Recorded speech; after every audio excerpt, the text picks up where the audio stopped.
सर्व पत्रकारांचं मी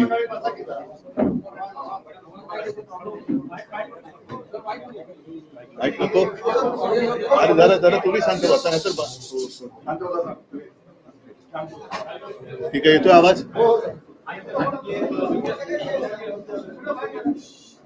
सर्व पत्रकारांचं मी स्वागत करतो. आज ही पत्रकार परिषद मी महाविकास आघाडीचे आपले उमेदवार वसंतराव यांच्या समर्थनार्थ किंवा प्रचारासाठी घेतली आहे. कारण आज 5 वाजता प्रचार संपतोय या टप्प्याचा.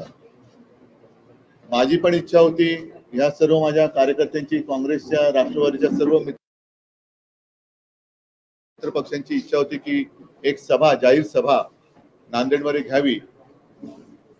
पण वेळेची जरा खेचाखेची सुरू आहे. त्यातून मध्येच पाऊस येतो. काल आपण पाहिलं.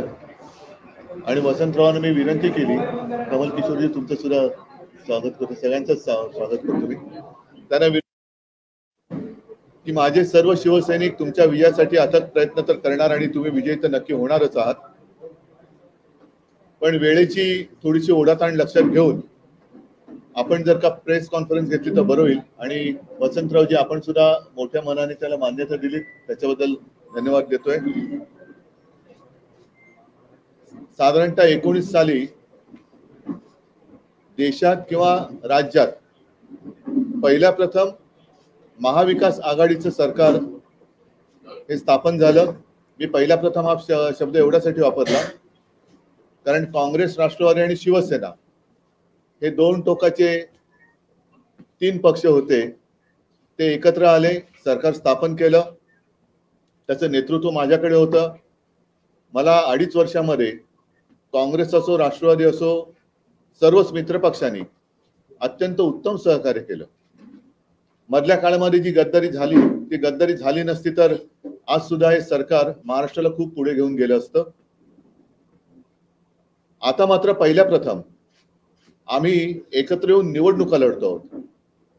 कारण हे सरकार असं होतं की निवडणुका आम्ही वेगळ्या लढलो होतो आणि सरकार स्थापन केलं होतं. अत्यंत चांगला ताळमेळ जसा त्यावेळेच्या सरकारमध्ये होता तसाच अत्यंत चांगला ताळमेळ आत्ताच्या आमच्या या निवडणुका लढण्याच्या प्रचारामध्ये दिसून येतो आहे. मी काल परभणीची सभा घेतली, परवा वर्धा आणि अमरावतीमध्ये सुद्धा दुपारची सभा होती. ती हॉलमध्ये घ्यावी लागली आणि बाहेर मंडप टाकण्यात आला. एकूणच काय की सगळीकडे सर्व मित्रपक्षांचे कार्यकर्ते हे जोमाने आणि एकदिलाने महाविकास आघाडीचे उमेदवार जिंकून आणण्यासाठी प्रयत्न करतायत.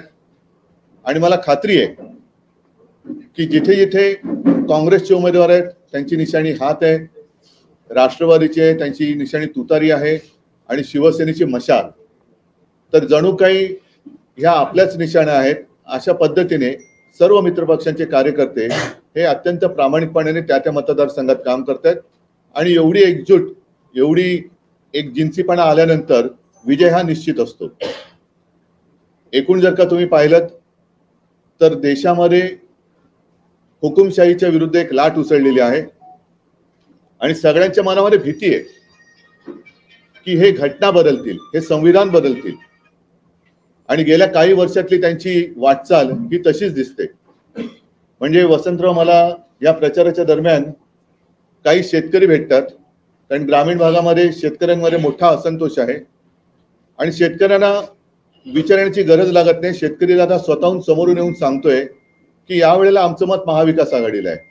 म्हटलं का तुम्ही एवढ्या निश्चयाने आता का उतरलेला आहात? तर त्यांचं म्हणणं की एकतर महाविकास आघाडीच्या सरकारने आम्हाला कर्जमुक्त केलं होतं, इतर बऱ्याच काही गोष्टी त्यांनी मला सांगितल्या.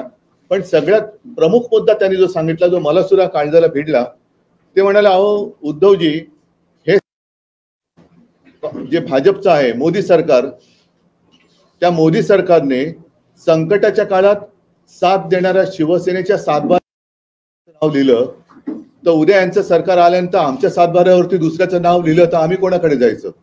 म्हणजे आता त्यांना ही भीती वाटायला लागले की ज्या मोदीजींनी इथूनच नांदेडमध्ये आले होते का आणखीन कुठे शिवसेनेला नकली सेना म्हटलं, ते बोलले तुमच्या नावाचं 7/12, त्या 7/12वरती खाडाखोड करून निवडणूक आयोगाच्या माध्यमातून यांनी 7/12वरचं नाव बदललं. उद्या आमचा 7/12 खोडला आणि त्याच्यावरती दुसरं उपऱ्यांचं नाव लिहिलं तर आम्ही काय करणार? म्हणजे हा आता 7/12 बदलण्याचा एक जो धोका आहे हा शेतकऱ्याच्या लक्षात आलेला आहे. म्हणजे तुमच्या ते म्हणाल की तुम्ही एवढे सहकारी कठीण काळामध्ये तुम्ही त्यांच्या सोबत राहिलात आणि तुमच्याशी जर हे असे वागले असतील आणि वागत असतील आणि तुम्हाला आता नकली म्हणत असतील तर उद्या आम्हाला हे नकली शेतकरी म्हणतील, आमचा 7/12 चोरतील, आमची जमीन चोरतील आणि आम्ही काय करणार? कारण दात कोणाकडे मागणार? तर हा एक मोठा धोका हा त्यांच्या मनामध्ये दिसतोय. म्हणजेच काय की एक तर संपूर्ण 10 वर्षाचा नाकर्तेपणा यांचा समोर आहे, त्याच्यानंतर यांची हुकुमशाही, जसं सुरतेमध्ये एक जादू झाली आणि भाजपचा उमेदवार जिंकला, ही अशी जादू करायला लागले तर आम्ही आणि सर्वसामान्य लोक काय शिल्लक राहणार? हा तर शेतकऱ्याचा प्रश्न आहे. त्याच्याकडे माझ्याकडे उत्तर आहे, ते म्हणजे महाराष्ट्रामध्ये महाविकास आघाडी आणि देशामध्ये इंडिया आघाडी. तर अशा पद्धतीने ही निवडणूक होते आहे. एक घटना बदलण्याची, संविधान बदलण्याची भीती ही सर्वसामान्यांच्या मनामध्ये खोलवर रुजले. कारण यांनी गेल्या संसदेच्या अधिवेशनात समोरचे विरोधी पक्षाचे जवळपास 150 खासदार हे निलंबित करून आपल्याला पाहिजे तसं मनमानी करून काही कायदे हे पारित करून घेतले. म्हणजेच काय की हम करे सो कायदा. तर आता याच्या विरुद्ध सगळी जनता एकवटलेली आहे. म्हणून वसंतरावजी, तुम्ही आणि संपूर्ण महाराष्ट्रातलेच, मला तर असं वाटतं की कदाचित 48चे 48 खासदार निवडून येतील. तर आणखीन तुम्हाला काय विचारायचं? राज्य बँक गैरव्यवहार प्रकरणात अजित पवार आणि सुमित्रा पवार यांना क्लीन चिट दिलेली आहे. काय वॉशिंग मशीनची जाहिरात आहे ना ती. एकीकडे तुमची सुरक्षा व्यवस्था जी आहे ती कमी करण्यात आली, परंतु आता पार्थ पवार यांना मात्र वाय+ दर्जाची. मला कळलं, रॉकेट लॉन्चर, रणगाडे वगैरे वगैरे काय काय देतात त्यांना. आणि हेच झालेले त्यांचे सगळे जे काही त्यांच्या आजूबाजूला असलेले गद्दार लोक आहेत, अगदी साधे म्हणजे कोणाचं मी कामामुळे त्यांना मी कोणाला कमी लेखत नाही, पण अगदी घरामध्ये काम करणाऱ्या सुद्धा Z+Y+Y हे काही दिले. आणि बाकी सुरक्षा, सर्वसामान्यांची सुरक्षा ही वाऱ्यावर पडलेली आहे. महिला सुरक्षित नाहीयेत. अगदी सलमान खानच्या घरासमोर सुद्धा गोळीबार होतोय. त्यांचाच एक आमदार गणपत गायकवाड, त्यांच्याच पक्षात कोणी ऐकत नाही म्हणून तो उद्विग्नतेने पोलीस स्टेशनमध्ये गोळीबार करतोय. तर सुरक्षा वाऱ्यावर पडलेली आहे, सर्वसामान्यांची सुरक्षा वाऱ्यावर आहे. आणि यांच्या सोबतचे गद्दार आहेत त्यांना मात्र ते कडेकोट बंदोबस्तात ठेवत आहेत. आता त्या सुरक्षेचा खर्च कोण करतंय हा एक प्रश्न आहे. म्हणजे सर्वसामान्य माणूस ज्याची सुरक्षा तुम्ही उघड्यावर टाकले त्याच्याकडनं कर घेऊन तुम्ही गद्दारांची सुरक्षा करतात. लोकसभा निवडणूक बिनशर्त होती आहे, नेमकं लोकशाही हुकुमशाहीकडे जाते का? जसं आपण सुरतमध्ये जी परिस्थिती झाली नक्कीच जाते. आणि सुरत हे काय केंद्र मला कळत नाही. गद्दार पण पहिले सुरत त्यांना सुरक्षित का वाटली? ज्या आमच्या छत्रपती शिवाजी महाराजांनी सुरत लुटली होती ती सुरत महाराष्ट्र का लुटते?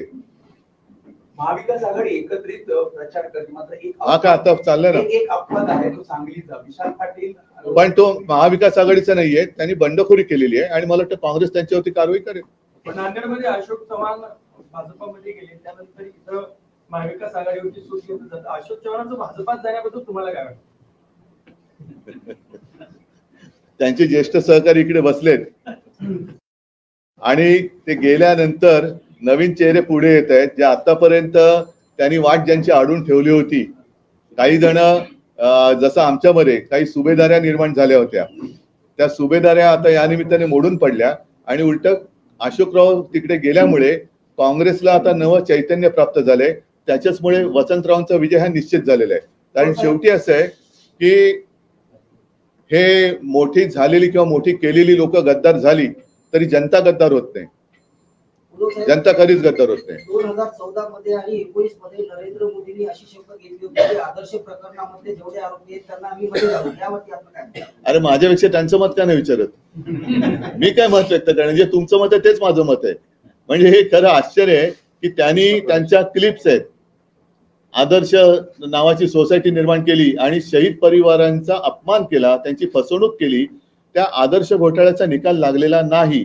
आता परत ज्या अर्थी त्या अर्थी असं जर का लावायचं झाला तर ज्या अर्थी अशोकरावांना त्यांनी भाजपात घेतले, अगदी थेट राज्यसभेत पाठवलं आणि त्यांचं बरंचसं कौतुक त्यांनी व्यासपीठावर केलं, तेव्हा तर त्यांनी कमाल केली की पुट्टपर्ती साईबाबांचा त्यांनी एक संदर्भ दिला, तिथे ओळख झालेली. आणि मोदीजी जेव्हा राजकारणात नव्हते तेव्हापासून शंकररावजी चव्हाण हे राजकारणात होते, पण एवढी मोठी पदं भूषवून सुद्धा एवढी विनम्रता मी पाहिली नाही. तर ती विनम्रता पाहिली ती स्वतः जर का बाणवली तर अधिक बरं होईल. आणि याचा अर्थ आता असा आहे की तुम्ही जर का तेव्हा म्हणाला होतात की शहीदांच्या परिवाराला फसवलं, तर त्या फसवणुकीमध्ये भाजप आता सामील झालाय असंच माझं ठाम आणि स्पष्ट मत आहे. तो साहेब, मुख्यमंत्री एकनाथ शिंदे यांनी तुमच्यावर एक गंभीर आरोप केलेला आहे की घटनाबाह्य लोकांवर मी बोलत नाही. त्यांचं थेट म्हणणं आहे की महाविकास आघाडीच्या काळामध्ये मला वारंवार अपमान व्हायचा. महाविकास आघाडीतले मी घटनाबाह्य लोकांवरती मी बोलत नाही. त्यांना जसं सकाळी स्क्रिप्ट येतं ते कणून बोलतात आणि कणून असं जे बोलतात ते कणून म्हणजे कुंतत बोलत असतात ते. भाजप नेत्यांना काही जेलमध्ये टाकण्याचं तुमच्यावर त्याच्यावरती संजय राऊत यांनी काल अत्यंत उत्तम उत्तर दिलेलं आहे आणि ते उत्तर मला वाटतं तुम्ही काल माध्यमांनी दाखवलं असेल, नसेल तर कृपा करून दाखवा. उद्धव ठाकरे यांचे संतुलन बिघडले असे मुख्यमंत्री म्हणाले. उद्धव ठाकरे यांचे संतुलन बिघडले असे मुख्यमंत्री म्हणाले. मी घटनाबाह्य लोकांवरती बोलत नाही आणि लोक त्यांना काय म्हणतायत हे जनतेत गेल्यावरती त्यांना कळते. महाआघाडीच्या किती जागा येतील? 48.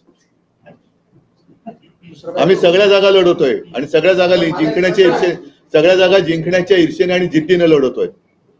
आणि एकूण जो असंतोष लोकांमध्ये पाहिला आणि लोकांच्या मनामध्ये जी भीती, मी पुन्हा सांगतो, शिवसेनेच्या सातबाऱ्यावरती त्यांनी गद्दारांचं नाव लिहिलं, तसंच शेतकऱ्याच्या सातबाऱ्यावरती दुसरं कोणाचंही ते नाव लिहू शकतील, ही भीती आता शेतकऱ्याच्या मनामध्ये भरलेली आहे.